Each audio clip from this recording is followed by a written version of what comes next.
In the still of the night, whispers of a ghostly presence linger in the air, unsettling the newcomers.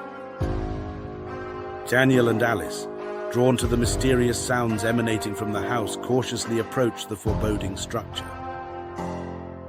Their hearts racing, the couple's fear gives way to dread as they realize they are not alone in the abandoned room.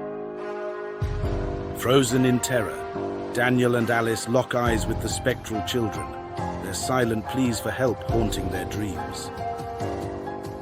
The grim reality of the orphanage's past unfolds before Daniel and Alice, urging them to uncover the truth behind the spirit's unrest. Determined to bring peace to the tormented souls, Daniel and Alice embark on a relentless quest for redemption and closure. In a moment of reckoning, Daniel and Alice confront the malevolent force that seeks to ensnare them in a web of darkness and despair.